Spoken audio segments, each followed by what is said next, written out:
Assalamualaikum warahmatullahi wabarakatuh. Bismillah, alhamdulillah, wassalatu wassalamu ala rasulillah, wa ala alihi wa sahbihi wa mawalah.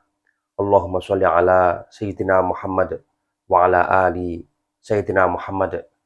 Saudaraku sekalian, kita akan membahas pro dan kontra antara bumi datar dan bumi bulat. Ini merupakan dua mazhab yang sama-sama kuat, sama-sama besar, dan sama-sama berpengaruh. Nah, kira-kira seperti apa menurut sejarah dan seperti apa menurut pandangan Al-Quranul Karim? Saudaraku sekalian, perdebatan antara bumi bulat dan bumi datar masih selalu menjadi topik yang hangat dari dulu sampai hari ini. Penganut faham bumi datar sering dituding sebagai mazhab yang sudah usang, yang sudah ketinggalan zaman. Karena faham ini muncul sebelum ditemukannya teknologi canggih seperti saat ini. Akan tetapi, sisi lain sering muncul fenomena-fenomena aneh di sistem navigasi pesawat terbang, di mana jalur pesawat terbang jika dilihat dari kejauhan terlihat acak-acakan, sehingga memunculkan perdebatan yang tidak kunjung usai, yang tidak pernah selesai. Dalam satu sisi, pesawat terlihat jalan tegak lurus ke arah depan. Dari monitor terlihat berjalan dari bawah ke atas. Ini menunjukkan bahwa ada indikasi dataran yang ia lewati berbentuk datar. Di sisi lain, terkadang terlihat bahwa pesawat tersebut berjalan dari atas ke bawah, padahal pesawat masih berjalan normal di atas langit, alias belum menuju ke arah landing atau arah turun. Dari fenomena tersebut, sangat wajar jika status bumi datar dan bumi bulat masih menjadi perdebatan sampai hari ini. Nah, kira-kira menurut teman-teman sekalian seperti apa? Dan kira-kira teman-teman ini ikut mazhab yang mana? Antara bumi datar dan bumi bulat. Nah, sekarang mari kita lacak bersama kira-kira seperti apa teori bumi datar. Berkaitan dengan bumi datar, sebenarnya sudah berkembang di berbagai kebudayaan kuno, misalnya Mesir, Yunani, India, Cina, dan Mesopotamia. Banyak filosof Yunani kuno mempercayai bahwa bumi itu datar. Di antaranya adalah Thales, Lucretius, dan Demokritus, yaitu pendiri teori atom. Yunani kuno memiliki kesamaan dengan Mesir dan Mesopotamia di periode awal dalam konsep bentuk bumi. Mereka meyakini bahwa bumi adalah piringan besar yang dikelilingi oleh badan air raksasa. Sedangkan orang Cina kuno rata-rata sepakat bahwa bumi itu rata, yakni berupa persegi, walaupun mereka menganggap bahwa langit berbentuk bulat. Sementara itu, menurut konsep India kuno, yaitu tradisi Hinduisme kuno, Jainisme dan Buddha menggambarkan bumi ke bentuk botani, yakni bumi terdiri dari 4 benua yang mengelilingi gunung. Ini mirip dengan kelopak mengelilingi kuncup dari sebuah bunga. Lalu, menurut masyarakat Norwegia kuno, menggambarkan bumi dengan bentuk datar dan dikelilingi oleh laut yang dihuni oleh ular raksasa yang melingkar. Adapun orang-orang di Papua Nugini yang tinggal di Gunung Arapes menggambarkan dunia berujung di cakrawala, yaitu di tempat awan raksasa berkumpul. Saudaraku sekalian, pemahaman tentang bumi datar yang sudah difahami oleh masyarakat kuno perlahan mulai pudar. Artinya, teori ini mulai ditinggalkan, yaitu sejak abad ke-6 sebelum Masehi. Secara otomatis, lahirlah teori bumi bulat. Ini dimulai sejak abad ke-4 sebelum Masehi, yaitu era filosof terkenal seperti Aristoteles memahami tentang bumi bulat adalah sesuatu yang lazim. Akan tetapi, walaupun begitu, pengikut mazhab bumi datar ternyata tidak hilang begitu saja, teman-teman. Dari waktu ke waktu, pengikut teori bumi datar tetap berjalan dan berlanjut, walaupun komunitas ini lebih kecil. Dan madhab ini sampai hari ini juga tetap ada pengikutnya, teman-teman. Akhirnya, pada abad 1 sebelum Masehi, teori bumi datar tetap diakui sebagai kebenaran yang tidak kontroversial, artinya dimaklumi dan diterima oleh masyarakat pada saat itu.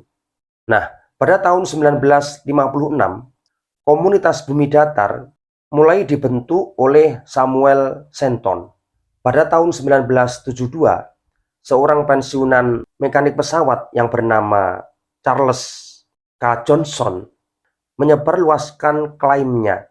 Di antaranya adalah menyatakan pendaratan pesawat antariksa Apollo di bulan adalah palsu, alias rekayasa.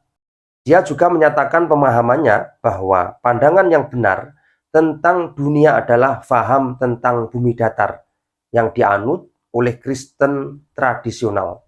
Ternyata pada tahun 2018, melalui jejak pendapat yang dibuat oleh YouGov American, menemukan bahwa 11% masyarakat Amerika percaya bahwa ada kemungkinan bumi itu datar. Artinya, madhab ini pengikutnya masih lumayan besar, yaitu sekitar 11%. Ini untuk masyarakat Amerika. Nah, menurut asisten profesor yang bernama Carlos Dais Ruiz di Henken School of Economics, Finlandia memiliki pemahaman yang sama dengan Thomas Nilsson dari Universitas Linnaeus, bahwa pengikut faham bumi datar memanfaatkan perang budaya yang sedang berlangsung. Mereka dianggap memasukkan argumen mereka sendiri ke dalam logika. Ruiz mengungkapkan beberapa modus cocokologi sehingga seolah-olah masuk akal. Yang pertama, berdebat soal keberadaan Tuhan, akan tetapi kembali ke zaman kuno, yaitu memakai akal tanpa pengamatan terlebih dahulu. Kemudian yang kedua, menyodorkan teori konspirasi, yaitu menyembunyikan pengetahuan untuk diri sendiri. Dengan begitu, orang mudah percaya dengan cerita yang ada daripada apa yang mereka lihat.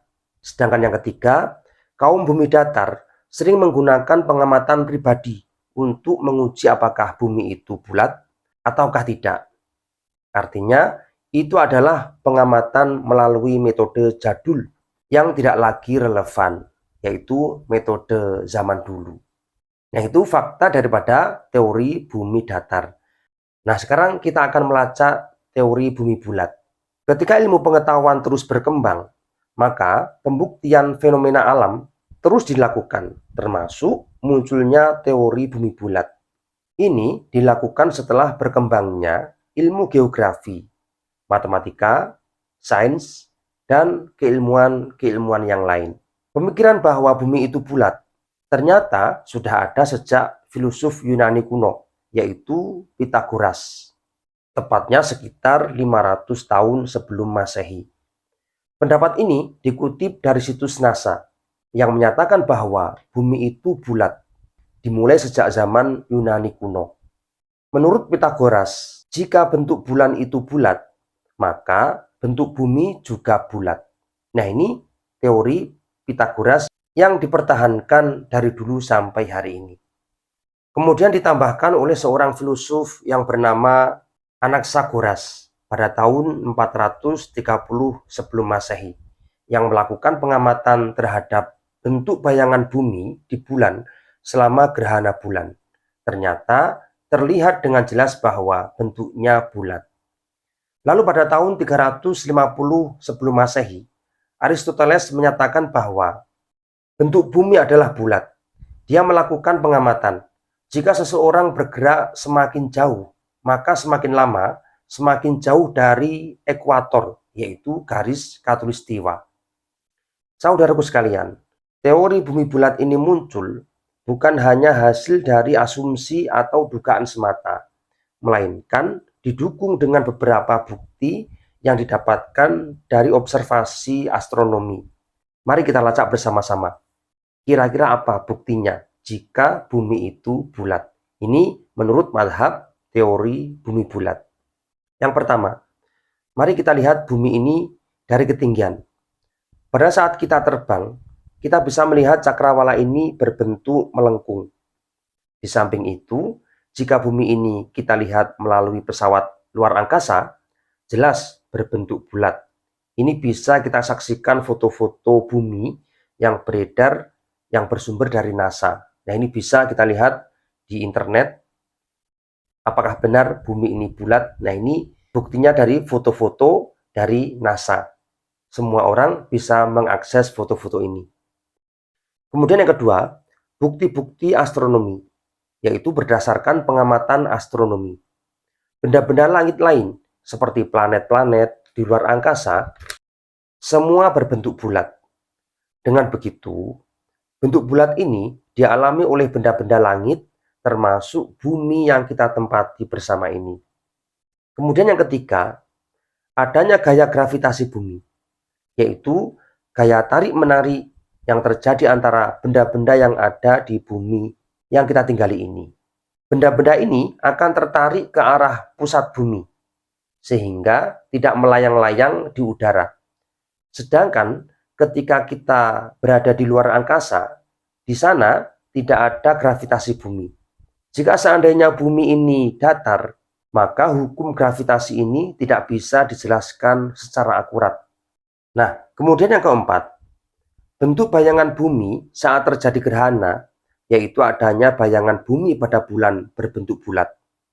Karena pada saat gerhana rembulan, posisi matahari, bumi, dan bulan itu sejajar, teman-teman. Saat itu juga, bayangan bumi bisa kita lihat dan ternyata berbentuk bulat.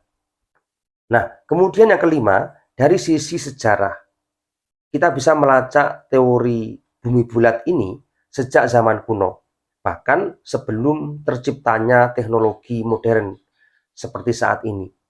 Sehingga dengan catatan sejarah tersebut, teori bumi bulat menjadi semakin akurat, teman-teman. Nah, ini terlepas dari pro dan kontra antara bumi itu bulat atau bumi itu datar. Faktanya seperti itu. Ternyata bumi bulatlah yang memiliki data lebih kuat. Tidak hanya didasari oleh asumsi atau pemikiran semata, melainkan melalui bukti-bukti ilmiah dan bukti-bukti empiris. Lalu seperti apa pandangan Al-Quran tentang teori bumi ini? Apakah mengikuti teori bumi datar atau bumi bulat? Dalam surah Az-Zumar ayat 5 dijelaskan, A'udzu billahi minasyaitonir rajim. Khalaqas samawati wal arda bil haqq yukawwirul laila 'alan nahar wa yukawwirun nahara 'alal lail wa sakhkharash syamsa wal qamar kullun yajri li ajalin musamma ala huwal azizul ghaffar. Yang artinya, Allah Subhanahu wa Ta'ala telah menciptakan langit dan bumi dengan tujuan yang benar, dengan tujuan yang hak. Allah memasukkan malam ke dalam siang, dan juga Allah memasukkan siang ke dalam malam. Artinya berbolak-balik, siang ke malam, malam ke siang. Kemudian wasakhkharash syamsa wal qamar. Lalu Allah menundukkan matahari dan rembulan. Kullun yajri li ajalin musamma. Segala sesuatu berjalan menurut waktu yang sudah ditentukan oleh Allah Subhanahu wa Ta'ala. Ala huwal azizul ghaffar. Ingatlah, Allah itu maha mulia dan maha pengampun. Jika kita melihat kosakata dalam ayat tersebut menggunakan kata khalaqa, bukan ja'ala. Dua kata ini sebenarnya sinonim alias sama. Akan tetapi khalaqa memiliki arti yang arah maknanya adalah tentang bentuk bumi dan bukan berbicara tentang fungsi lagi. Sedangkan kata ja'ala arah maknanya ke sisi fungsi atau kegunaan. Kemudian dari kata yukawwiru berasal dari kata kawwaro yukawwiru tagwiron. Kata ini berasal dari kurrotun, yaitu bulat. Oleh karena itu, jika kita sekarang ada pertandingan sepak bola, Biasa kita kenal dengan istilah mabaroh kurratul qadam. Kurroh di sini artinya bola. Maka jika kita bicara tentang bentuk bumi, di sini berbentuk bola yang bulat dan dia selalu berputar. Selain itu juga disinggung dalam surah Al-Anbiya ayat 33 dan Al-Baqarah ayat 164 yang menjelaskan tentang rotasi bumi. Ini memberikan indikasi bahwa bumi itu bulat. Saudaraku sekalian, jumhurul ulama atau mayoritas ulama muslim percaya bahwa bumi berbentuk bulat karena dalam praktik ibadah, misalnya menentukan waktu sholat, menentukan arah kiblat, memprediksi gerhana, menentukan awal bulan Hijriyah, metode yang digunakan berdasarkan pada rumus astronomi model bumi bulat, bukan mengikuti metode bumi datar. Semua dirumuskan setelah melalui pengamatan bintang, bulan, dan planet-planet yang lain, yang semuanya berotasi dan mengelilingi matahari. Ini semua mendukung teori bahwa bumi itu berbentuk bulat. Nah, jika ada beberapa ulama muslim yang meyakini bahwa bentuk bumi adalah datar, misalnya Asy-Syaikh Jalaluddin, yaitu seorang penulis kitab tafsir Jalalain. Kemudian Asy-Syaikh Qurtubi, ini penulis kitab tafsir Qurtubi. Semua mengarah pada penafsiran harfiah dan pengamatan sederhana terhadap apa yang ada di sekelilingnya. Tentu ini akan berbeda dengan pendekatan ilmiah. Artinya, penganut bumi datar ini pada saat itu masih mengalami keterbatasan pengetahuan dan teknologi, sehingga pendapatnya dinasakh atau direduksi dengan kebenaran bumi bulat. Sehingga kesimpulannya menyatakan bahwa bumi itu sebetulnya bulat, bukan datar. Ini didasari dengan data-data ilmiah, bukan hanya sebatas asumsi. Wallahu a'lam bishawab. Sekian. Assalamualaikum warahmatullahi wabarakatuh.